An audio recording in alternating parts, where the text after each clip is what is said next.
Thank you for joining us wherever you are. This podcast episode is brought to you by the Old Ways Actual Play team. This actual play uses the 7th edition Call of Cthulhu tabletop role-playing game rules by Chaosium. This actual play is performed by adults and in an adult setting. While we try very hard to stick to language for all ages, listeners should know that this podcast may include mature themes.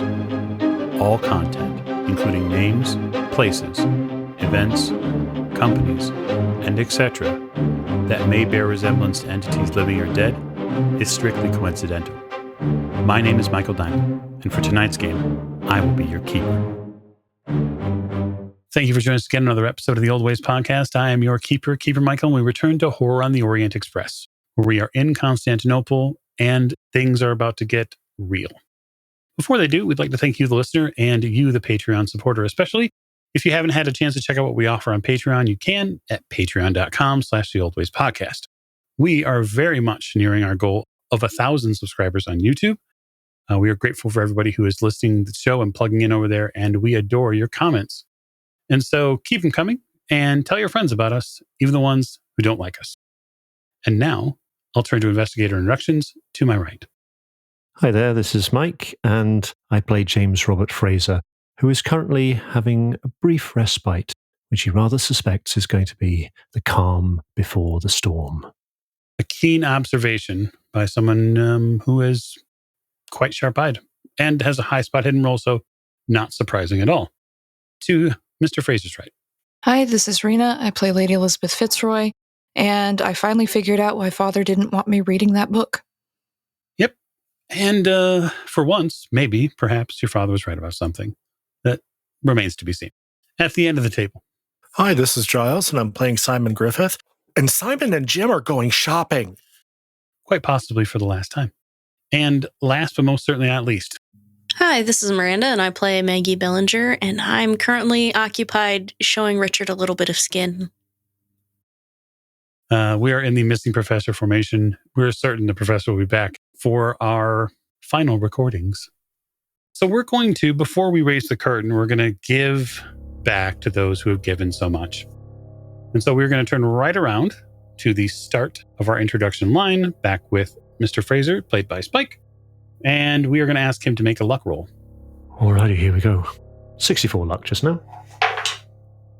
That's a success. You may take 8 points of luck, sir. Thank you very much, sir.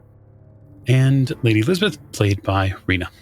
Okay, so I have that magic 30, and I did fail with a 95. Oh. Well, I'm going to give you 19 points of luck. Fantastic. For as long as they last, of course. And Simon is played by Giles.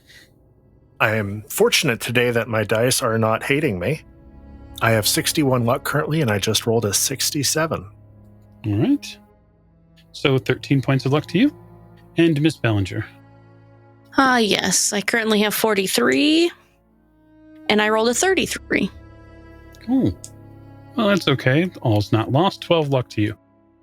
All right. Now, before we step out into the wonderful air of Constantinople, we are going to put right something and give a little extra bit of gift in the form of sanity to our investigators, one who dealt with the terrifying and terrible Comte Fenelique. And so it has been a couple of sessions, but since nothing harrowing has happened, I don't feel terribly bad about off-putting this sanity bonus back to you, as I'm certain that you'll need it in the game sessions to come. So for defeating Comte Fenelique in such a righteous and wonderful way, I'm going to award you a full 10 points of sanity back. It is a major enemy thwarted in such a righteous and terrifying way. You are also going to gain a D4 points of sanity back for dealing with some of the Comte's, we'll just say, little children. Nasty little people he created are going to net you 2 points of sanity. And so now, with all that put right, we may begin. See, and you're thinking, oh, that's not so bad. We made it through. So morning in Constantinople is something to behold. You are woke early by the recitation of morning prayer by many, many of the faithful here. It is a song and really a cadence of sorts that goes out and is repeated over many of the high towers here within the city's limits. People stop wherever they are. Some people plan ahead. Some of you are still in bed. It has been a long evening. You'll each recover 2 hit points, which is very good for some of you. And of course, refresh any MP that you may have spent or may have lost along the way. Jonah is in very early. He comes from the market with food for breakfast, breads, and a few other items. There is tea and milk as well.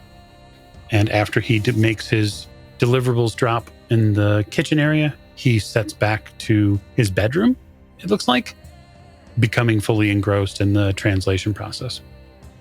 The note on the counter basically says, "I'm in my office if you need me, Jonah." Well, we have some things to attend to today, I believe. Yes, we do. And you would notice that Maggie is probably dressed the most modestly she's ever been because she has some things to hide. And obviously it's because we're in Constantinople and for no other reason, like that she's been flaying herself. Potato, potato. Gentlemen, I believe there was mention of a scholar. We do need to find this mosque. Aye, Your Ladyship, we did have intention of heading towards the bazaar.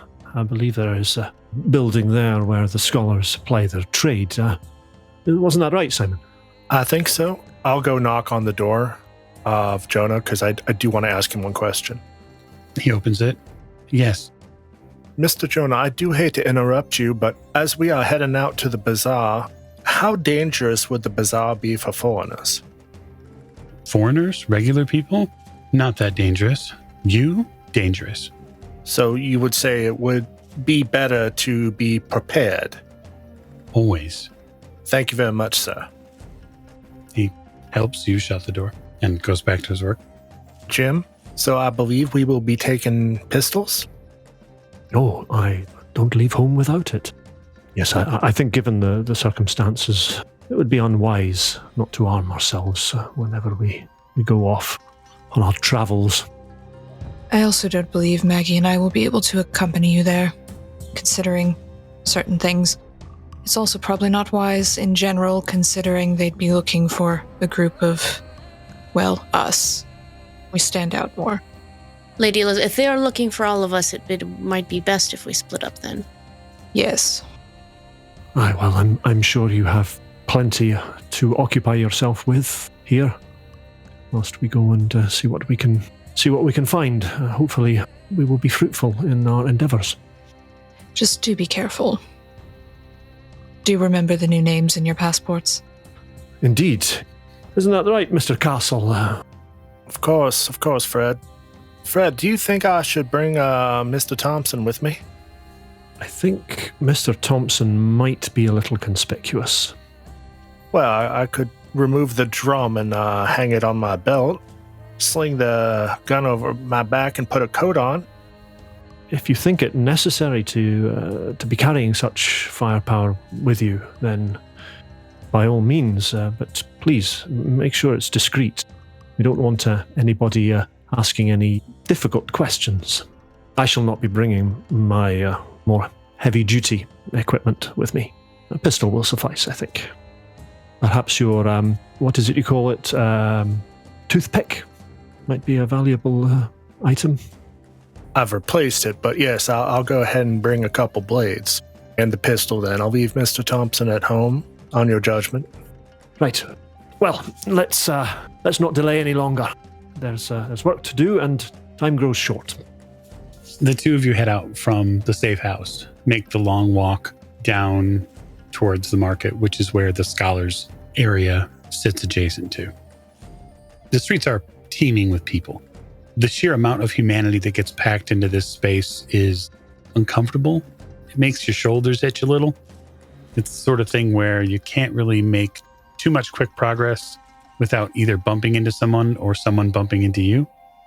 Some people care about personal space here, and that some is very small. Most people continue to just go about their day. It's not that they're disrespectful by any means. It's just that they have their own lives to lead.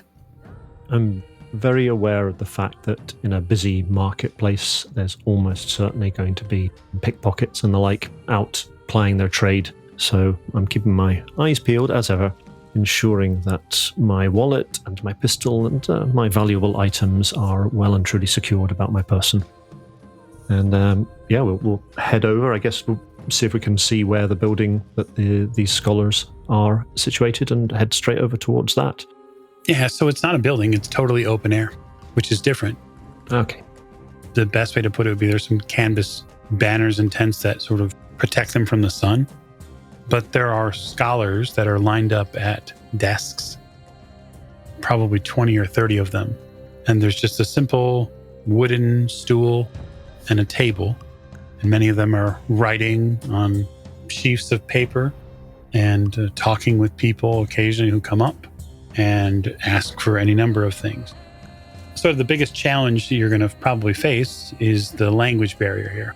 The biggest trouble is knowing what to ask for. And so what you have is the scholar's name, Malik. So you know who you're looking for. Mm-hmm. But that's about it. So am I right in thinking that there would be Greek and Turkish spoken here? There's probably very little Greek spoken here. There's probably Greek understood, given the fact of how much the two countries have warred against one another. But you wouldn't probably find a lot of Greek scholars here. So I'm just wondering if it's more likely that they would understand a few words of Greek rather than if you trying to speak to them in English.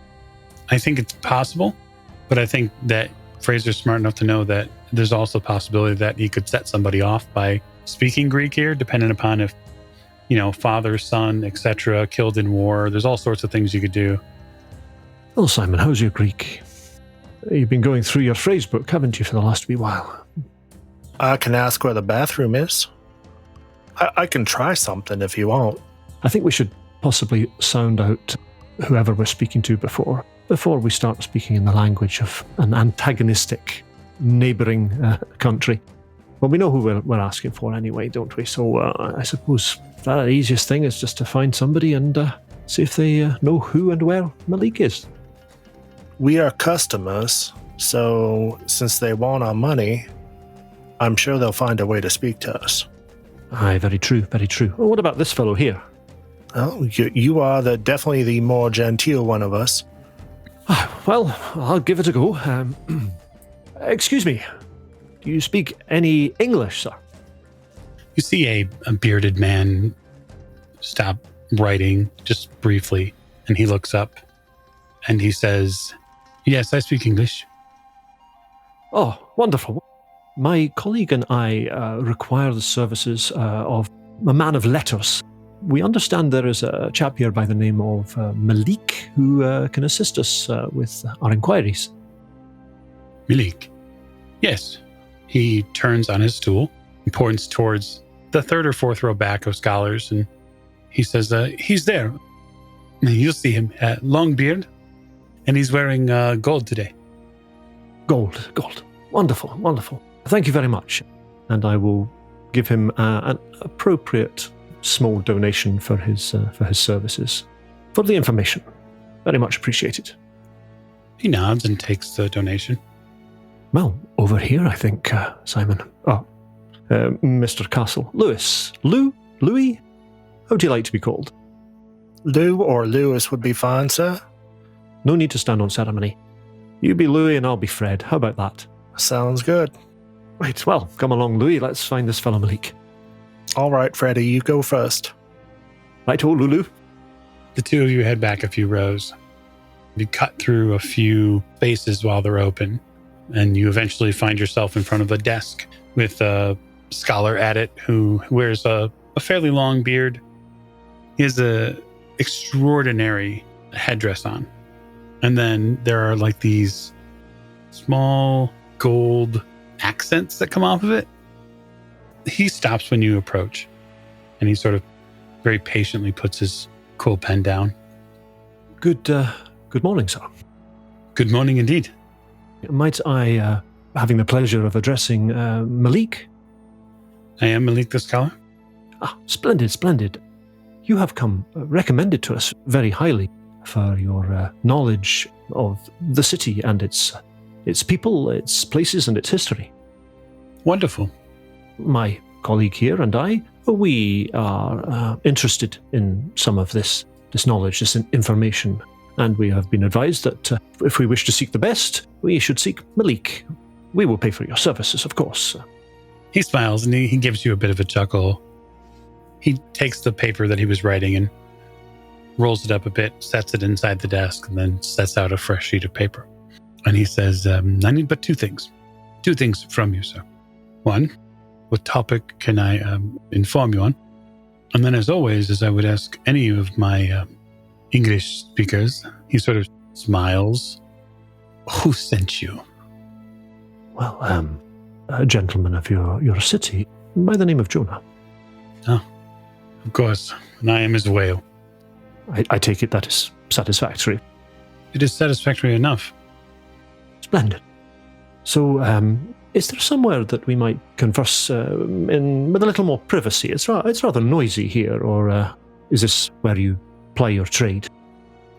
It is where I ply my trade. It is where I make my money. Mr. Malik, I can write down what we're interested in, if that will help. He looks around. It is fairly noisy enough in here to prevent people from overhearing. It might be better if we do. Simon will take out his little notebook that he's been carrying since London, write Shunned Mosque on a little piece of paper, tear it out and fold it, and hands it to Malik. He looks at it. My goodness. You see him shift the paper a few times, like left to right. You can understand why the information that we are seeking might be deemed a little sensitive. Very sensitive. Now, there is a cost for this information. Of course. He raises a hand. But I will not be charging you today. I do not feel it's fair. In what sense? Because it could lead to your death. Kind of look at Simon for a moment, just for confirmation of maybe being a little more candid with this man. I think my associate and I we understand, unfortunately, and we still need to proceed, sir. Both of us have been in situations before where there is danger, but the consequences of not facing that danger might be considerably worse than the danger itself. They talk about this mosque in quiet whispers. I suspected as much. There is a group of maniacs in this city who worship a lost statue. I have heard very recently this statue was found. It is a fabulous treasure, but one of great evil. We are aware. I believe this group, this bizarre religious sect, is responsible for the recent kidnappings of 12 children for unknown purposes. None have even been offered for sale. No, I suspect they have rather different intentions towards these poor Waynes. Unfortunately, I think my associate and I can divine what this sect may be doing with them. He leans forward on the writing desk and looks at you, James, and says, there are cultists even among the city officials. Do you have any idea of the approximate numbers of this sect here in the city? I do know that this place you ask of is guarded well. I dare say. Do they have a leader? They do. They do have a leader. He stays inside the walls there. What do you know of him? I know that to cross him is a death sentence. I know his people will find you wherever you go. I know they will not stop hunting or chasing you. I know that they will flay the skin from your body. This leader, this man, does he have a name? He flips over the paper that Simon gave him and he writes something right to left in Arabic. I will not speak it. Understood. I'm sure we will find means to understand it for ourselves. Well, of course, my associate and I, we came here for the information on where to find this. Can you direct us there? I could tell you where to look. I could tell you where I believe it to be. As far as how you would gain entry, or why you would even want to. He brushes away the comment even as it comes out of his mouth. For the same reason I stood in a dirty ditch in France. There are times, when a man must face the evil, lest it spread and infect all those around. This place, it is fetid and rotten at the core. It has been disabused for many, many years. This is where this man, if he is still a man, has made his home. It is instantable, here, findable. And Fraser just sort of nods. If you were to point to the location where you believe it to be on a map, would you be able to do that for us? Perhaps draw one yourself to point us in the right direction? He takes out from the inside of his desk a trifold piece of paper, and you see a very rudimentary map of the area. It's probably 100 or so years old, just by the print. Looks like it's hand-drawn. You see a curve to one of the streets, and he follows it down with his finger very carefully until he gets to one portion of the map and then makes an immediate move south. And he puts his finger directly on the map.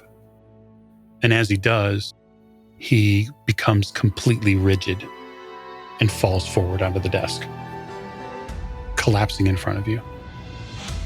What do you do? I think after a kind of a moment shock to see this happen, I will immediately try and see if he's got a pulse. My first thought is that looks like somebody who's just been shot with like a silent weapon, perhaps poisoned, something like that, or has had a heart attack perhaps, but that seems unlikely and coincidental. So when he falls forward and you begin to react to it, you see that there is a dart that's sticking out of the back of his neck. It's maybe 2 to 3 inches long. Can Simon do a spot hidden to see if he can see where it possibly came from? Yeah, sure. Go ahead. Give me an extreme spot hidden roll. 42. That's a negatory, Ghost Rider. Once I've realised that there is a dart in the back of his neck, I'll kind of look up and see if I can ascertain where it came from as well, if there's still time to do so. Because I would imagine whoever's done this is not hanging around. Yeah, you can definitely give it a look. No, that's just a normal success. That's not extreme, and that's going to take an awful lot of luck to make it extreme. So, yeah, it's definitely hard to see. The market area is packed. The scholars area is very busy. You think it might be something that came from relatively close range, but it's a projectile, and so it could have been fired by anybody who had something, 12 to 18 inches long. So tough to say. Absolutely. I would imagine there's rooftops and stuff like that around, and I don't know what the range on these things is. He's fallen forward, collapsed onto his desk. People around you begin to startle and scream and call out. I'm going to very quickly and as subtly as possible take that bit of paper and put it in my pocket. Okay. I've already kind of been trying to memorize where he's pointing to and comparing it to... I'll have looked at maps of the city over the last few days, to get my bearings and stuff like that. Oh, I'm certain. When the map is there, it's under him. So do you want me to make a roll of some kind to be able to quickly retrieve this without it looking like I'm robbing him? What's Fraser's dex? His dex is 60. Yeah, I guess unless you've got a heavy sleight of hand, you can give me a dexterity roll with the intention that you're trying to look like you're not robbing him. Well, that's a 12. So that is an extreme dexterity roll. So you carefully cradle him a little bit on his desk so he doesn't fall completely off. And in doing so are able to sort of grab the map and not curl it or crunch it, but just grab it and then tuck it into your shirt or something like that to keep it from prying eyes. Quickly slip it in my pocket. People are reacting to what's happened.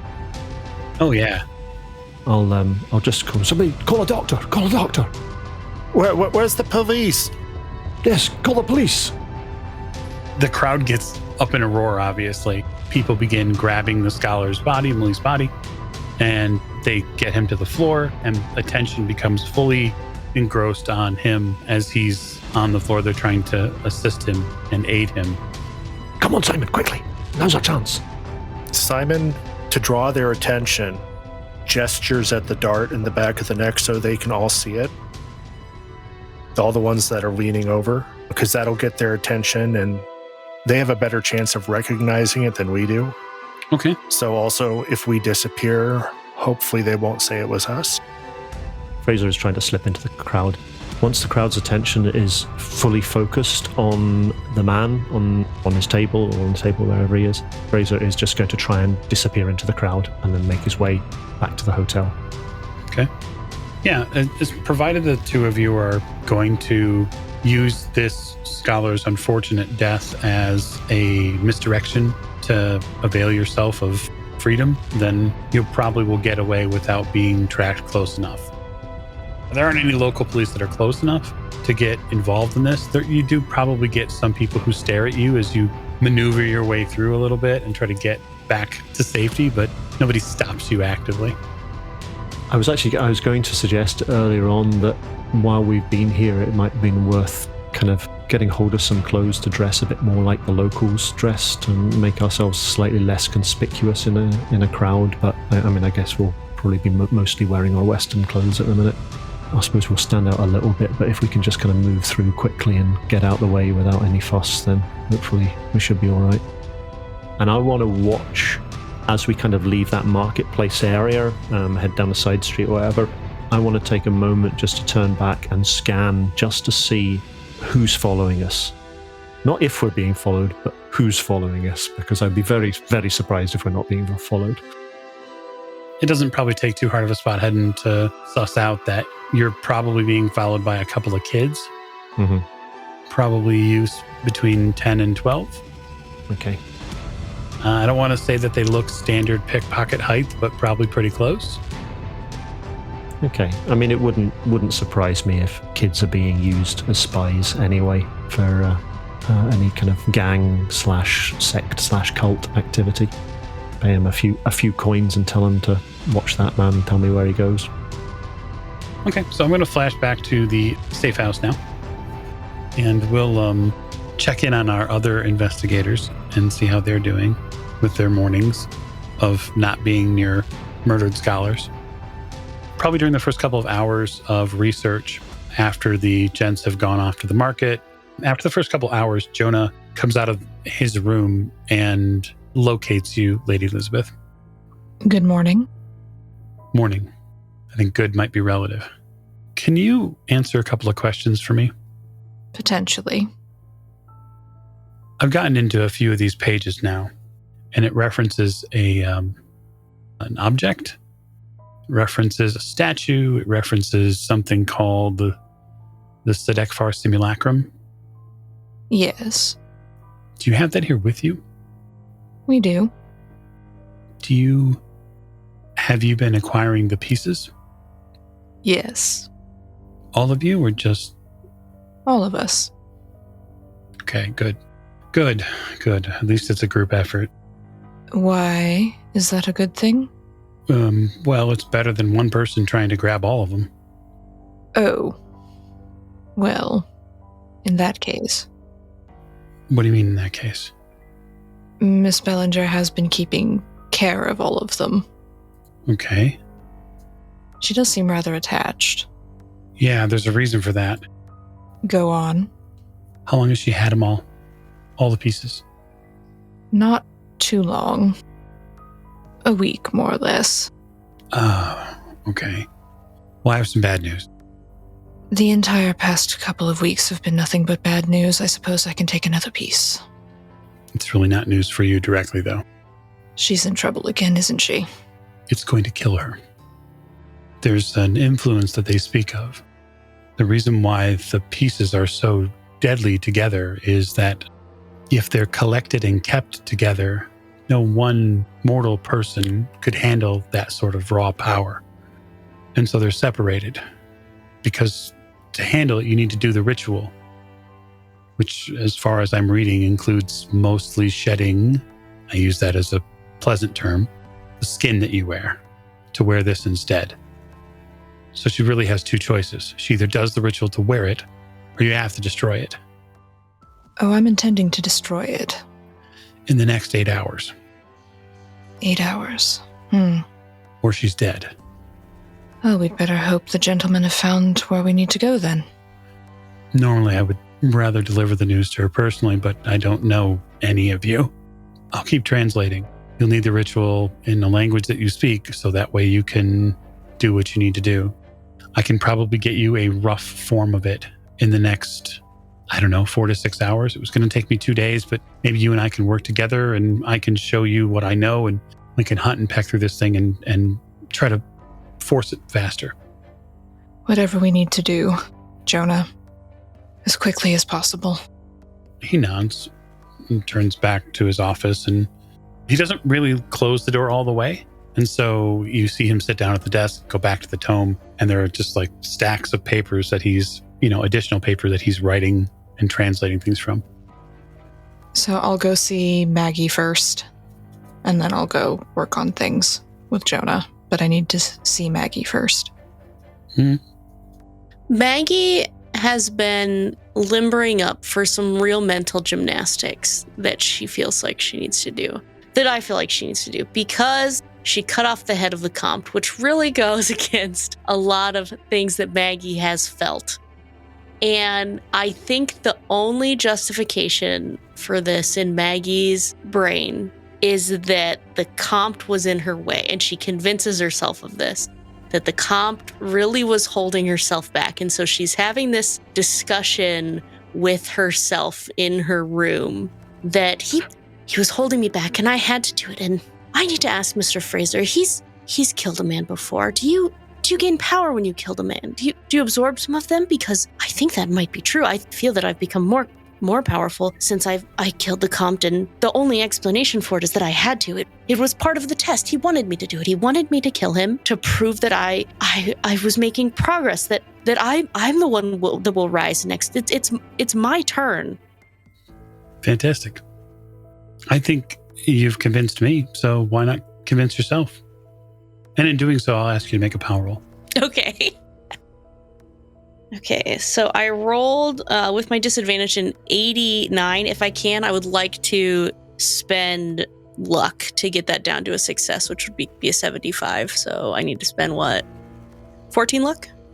If you will allow that, I would like to do that. You're free to spend. It's an ability roll, so you won't have any problem spending that at all. That's what I want to do. Okay. So you make the roll. You convince yourself that it was fate, that the Comte was there as a challenge on your own personal path to what you will become, and that you had to go through the Comte to get to where you are. It's almost empowering. Is there something about taking a man's life to know that life and death is within your own hands? That I can be control. I can be in control of my fate and everyone else's as well. It's at this point you get a knock on your door. Oh, yes. Maggie. Oh, Lady Elisabeth, yes. Maggie will go to the door and open it, but not open the door very much, because I don't think the room has been cleaned a lot from the absolute bloodbath that happened in the last episode. I believe we described a lot of blood going everywhere. It was not contained. There's no carpet here though. It's all tile, so it's cleanable. But yeah, maybe not have too many house guests over. Yes, Lady Elisabeth. Maggie, I need to talk to you. Oh, it's important. Okay, of course. And she starts to push her way out of the room to close the room behind her, the door behind her. Is something wrong? It is an absolutely dreadful mess in there, Lady Elisabeth, and I would be ashamed for a lady like yourself to see it. I was rather upset the other night, just after everything that's happened, and I made a whole mess of the place. Well, I suppose that is your prerogative, but doesn't matter at the moment. Yes, well, perhaps we could go to a sitting area in the house, and we could talk there. Very well. So I guess we'll go to the sitting room area where Fraser and Simon had their long conversation the night before. Miss Bellinger, Maggie. Oh, yes, Lady Elisabeth. Have you been feeling anything strange since we acquired the last piece? I wouldn't say strange. Something did happen when I was separated from the pieces, but I think that has been remedied. Well, it's close to being remedied, I think. What do you mean strange? Oh, like I just, I've had some pains since acquiring them, and I felt the connection between myself and the pieces had been broken, and like they weren't mine anymore, and they were mad at me. It felt like, and I didn't like that at all, but I think that I've appeased them and I've made it better. There's a slight look of absolute bewilderment, just for a split second. You've appeased them? Maggie, what does that mean? Yeah, I spent some time with them, and everything is fine now. I feel better, and they feel better too. I know that it sounds strange, but we've been on such a long journey, and I don't want to say that I've grown attached to the pieces, but I know that I've taken this on myself to spare the rest of you the burden of the pieces, and I just wanted, you asked if I had felt strange, and I'm telling you that I feel fine now. Maggie, it's going to kill you. No, look, okay, I understand that you're concerned. I think I'll be fine. I might die at first. What do you mean die at first? Maggie? Well, I don't know, but I've just been thinking so much about the Comte and how I had to kill him to... To what? I don't really know. I mean, he said I could fly, and I think that part of me flying, I think it means more than flying, but usually I would just tell these things to Richard, but I don't even know where he's at right now, so I guess I just can't really keep it in. I think it means more than that, Lady Elisabeth. It means more than flying. It means ascending to something greater, and I had to kill him to get out of the way. And I don't know what that means. Maybe it's a transformation, like a butterfly or something like that. Transformation into what? I don't know, but I'm so excited to find out. Maggie, it's not going to transform you. It's going to kill you within 8 hours. And then I will arise again, like a phoenix from the ashes, or... Where are you getting this information anyways, Lady Elisabeth? I know things. Oh, so do I. I don't know how to take that. Did the Comte tell you this, or did the pieces tell you this? Neither. I think I figured it out myself. It's the only way that could be the truth. The only way. How could the pieces kill me? Like you said, they're just a statue. The pain that's been building up, the connection, it's a lot of power, Maggie, all at once. I can take it. No, you can't. And I want to lean forward and grasp her hand. Maggie, this is not good. What it's doing to you, you can't give in to it. The Comte lied to you, didn't he? You talked about that. We heard a few things. He may have lied to me, or it may have been a test. A test, and you killed him for it. I passed. I'm sure his head agrees with you. What if this is lying to you as well, Maggie? What if you never get home to Aunt Edith? I think Maggie's face turns to like that of a pouting child. Like where something has been kind of pointed out in the contradictory of what they're saying, and she just gets this kind of like frowny, pouty child's face on. So what then, Lady Elisabeth? You say we have 8 hours. For what? We need to break it somehow, break its hold on you. Well, I've worked very hard recently to make that not the case. Somehow that doesn't surprise me. Maggie, please. And if 8 hours comes and 8 hours goes and I'm perfectly fine, how will we even know that it's going to kill me? It's a lot of power building up. And we're here where it's supposed to be. Doesn't take a genius, Maggie. Perhaps that's true. We're all supposed to be here. Maybe this is exactly what's supposed to happen. According to whom? Maggie, I don't know. it's lying to you the way the Comte did. I wish I could make you see that. I like you. God knows why. But I do, and I don't want to see you hurt. But there's only so much I can do. I suppose then, Lady Elisabeth, when the moment comes, I will have to make a decision. I doubt it's going to just kill me outright in 8 hours. All of a sudden, dead as a doornail. I don't know. But you will have a decision then. At least it's an informed one. I appreciating you warning me. Just shake my head. Very well, Maggie. I've done my best. Just think about it, okay? I will. You leave the conversation as best you can. Maggie, you retire to your room? Stay there in the common space, or? I'll slink back to my room to think.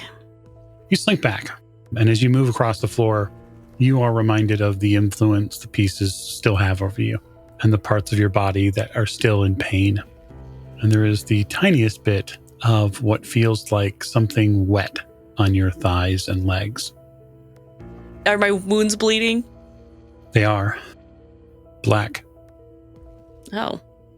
Well, you know, a caterpillar in the cocoon pretty much completely dissolves itself before it reemerges as a butterfly, so. That's what they say. Gents, you return home from your experience in the marketplace. Yeah, I think somewhat adrenaline-fueled when we return back as well. Oh yeah, I'd imagine. First thing I'm going to do is find Lady Elisabeth and the others if they happen to be with her, but it's Lady Elisabeth I'm looking for. I'm in with Jonah, I think, by this point. Yeah, you find Lady Elisabeth in Jonah's bedroom. I mean, there is a bed there. I'll knock on the door, of course. The door's open. Yeah, the door's open. There you are. I do hope I'm not intruding. Jonah, I don't know what to tell you. The man Malik, was he a friend of yours? He's a business contact, that's about it. Well, I'm afraid to tell you that I rather think he might be dead. Oh, what happened?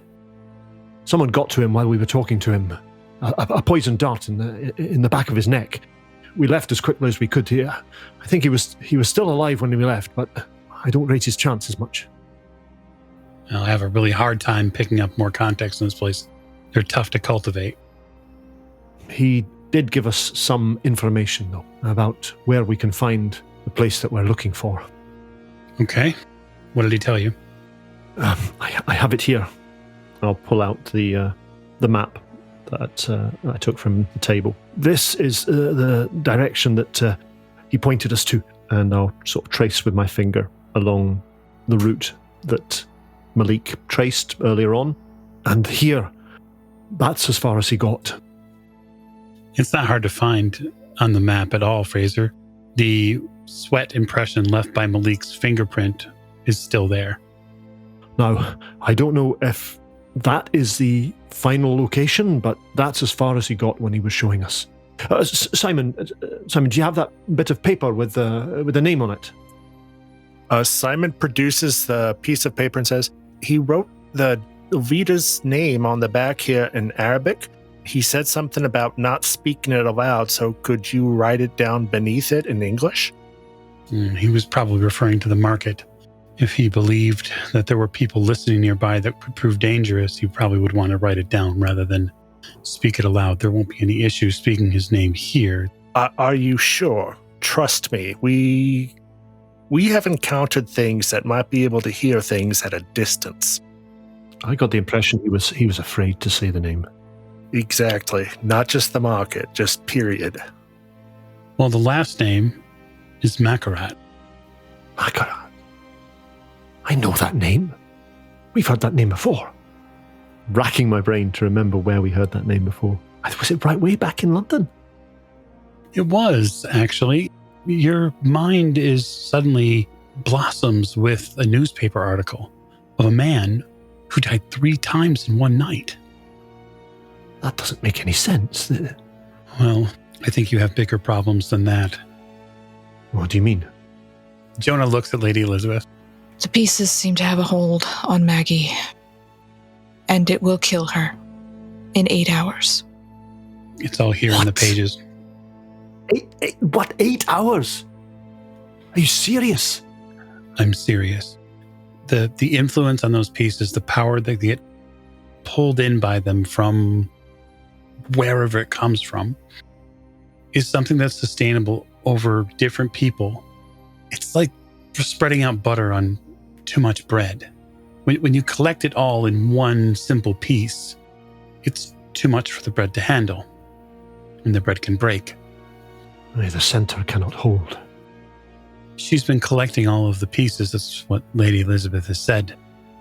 And if she's been collecting all of the pieces, then she's been taking on all of that burden. And it's rotting her from the inside out. And eventually it will kill her. And by the text here, it looks like it's about 8 hours or so from now. And there's more. And I'm going to tell him what Maggie said.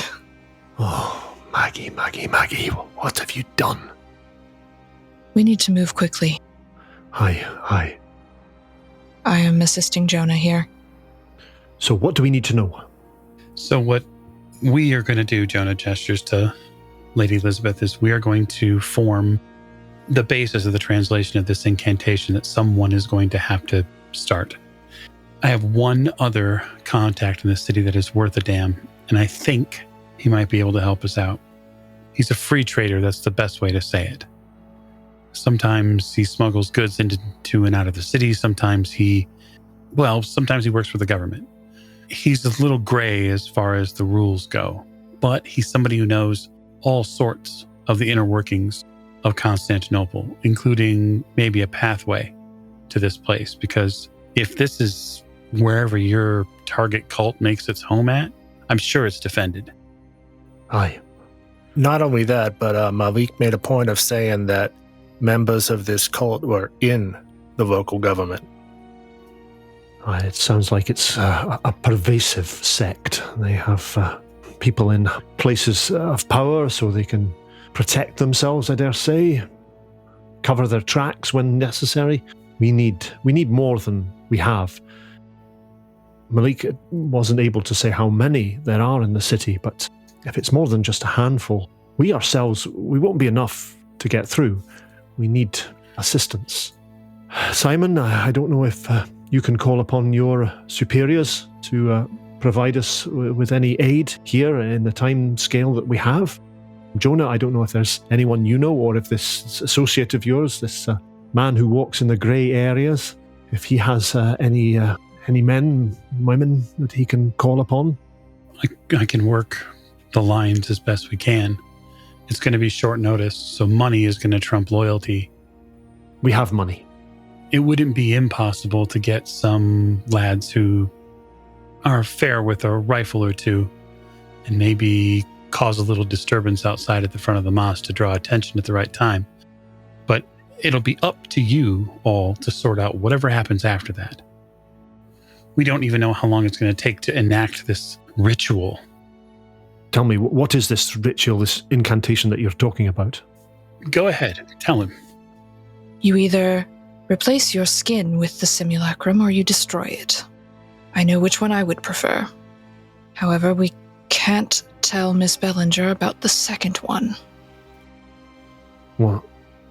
Because she seems to think it will make her rise again. Fraser, I need to be working on this. We don't have a whole lot of time.